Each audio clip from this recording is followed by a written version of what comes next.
This is our presentation, IVF. Introduction. What is IVF? IVF stands for vitro fertilization. Fertilization is the procedure where egg is fertilized outside of the womb. It's a very complicated process, but it's also where it requires the egg and sperm to be joined in a test tube, and once an embryo is formed, it is placed back into the uterus. So now we'll go over some positive and negative possible outcomes of in vitro fertilization.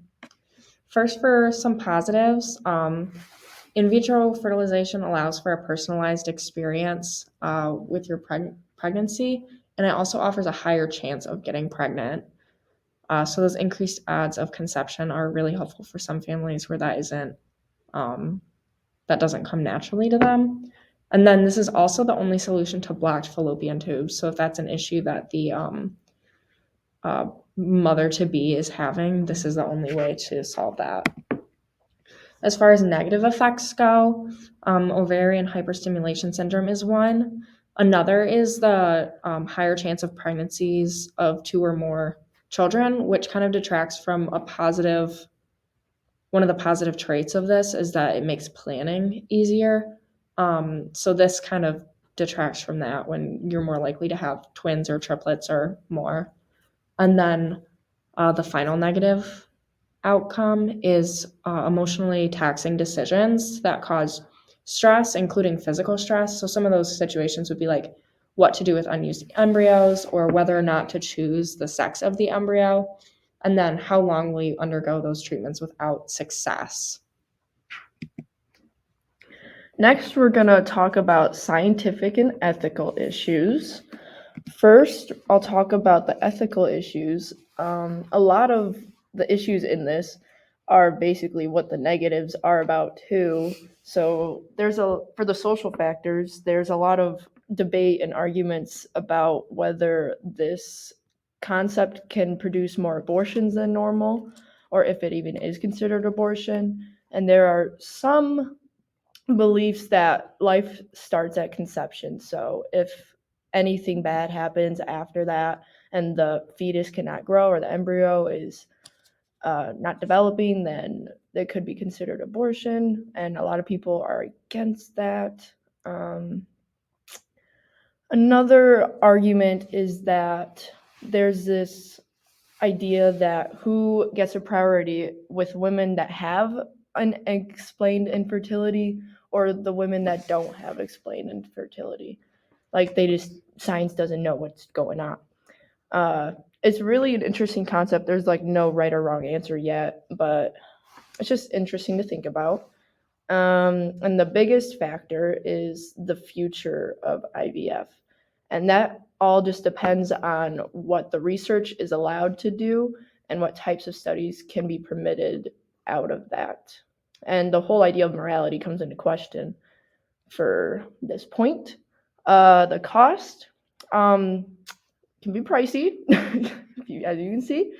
The cost-effective principle is really what depends, well, it depends on 3 factors. It's the success rates, the multiple pregnancies, and the cost. The healthcare system in the U.S. really has this duty to utilize resources effectively. So the main population that this technique focuses on is in younger women, but there's a lot of older women that would like to have this because they never got a chance to become pregnant. And that money, that data, the 11,000, that's from the U.S. Safety, there's a lot more high of a chance for birth defects, and like that's okay sometimes, but sometimes it can make life more difficult or dangerous for the baby to continue. Multiple births for the mothers can lead to high blood pressure and physical stress and a lot more things. And then for the embryo itself, it can result in low birth weight or multiple other issues regarding that. And then for scientific issues, it's really just more nice picture there. Yep, that's representing the multiple births. That can I'm just going to explain what each of these are. So, multiple birth is the chance of fertilization multiple times, which results in carrying multiple babies at once. And it's not always good for the mother or the embryos to grow efficiently in or out of the womb. Premature birth, it's just not good for survival. The miscarriage is when there's a failed process and it results in a lot of money wasted. Well, not wasted, but you know what I mean. And then the egg retrieval procedure complications. There's a lot of complications that can go with this. There can be bleeding, infection, damage to the bowel or the bladder, and the blood vessels in the mother, and then that's just not good for the future. Ectopic pregnancy is when the egg implants outside of the uterus, and if that happens, then there is no way to continue the pregnancy, and the embryo would have to be eliminated.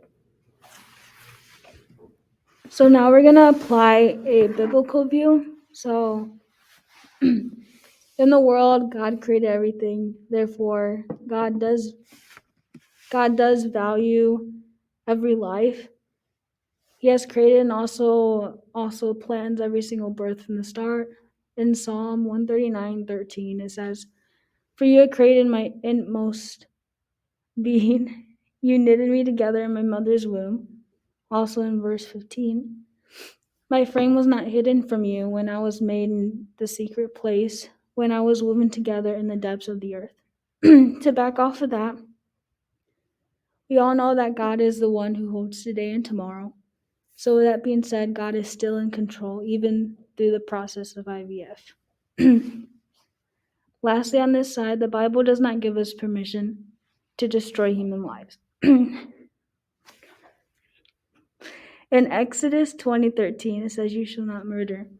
The Exodus verse seems to tie into my next point, biblical cautions with IVF. It is prone to have some embryos that will be unneeded while in the process of IVF, and those extra embryos will most likely be destroyed, and from that, if life begins at conception, this will be an abortion. So as Christians, we need to be able to be aware of these outcomes of IVF. With that being said, we need to have boundaries for ourselves, by meaning that we should not take God's working into our own lives when there is God's will, which ties into possible other purposes for us. Lastly, prayer is important while seeking IVF. The couple should consider the will of God. In Romans 12:2, it states that, "Do not conform to the pattern of this world, but be transformed by the renewing of your mind. Then you'll be able to test and approve what God's will is, His good, pleasing, and perfect will." These 3 points are some cautions that should be looked and thought about with IVF. So, kind of sum up what we've been talking about, the medical procedure of IVF is obviously has its fair share of controversy, risks, and other aspects to it. Like we said, a positive aspect is a higher chance of getting pregnant for women who have that desire and just have been struggling for a long time to get pregnant. Again, a negative aspect is the procedure can cause health issues for the mother and baby, which and always has risks of health issues. And we looked at some ethical issues with maybe one or more embryos being made and discarded could be an act of abortion, and just scientific issues with what the future of IVF could become. And the procedure is very costly, especially if there are multiple births. So it's obviously harder for some people to get this procedure done, especially if they really want to get pregnant, then this is probably not something that they can even have access to. And finally, IVF is it considered putting things in our own hands instead of trusting God? And looking at what we've seen in the Bible, is God is still in control, and definitely through prayer, then a couple can decide if this is what God's will is for them.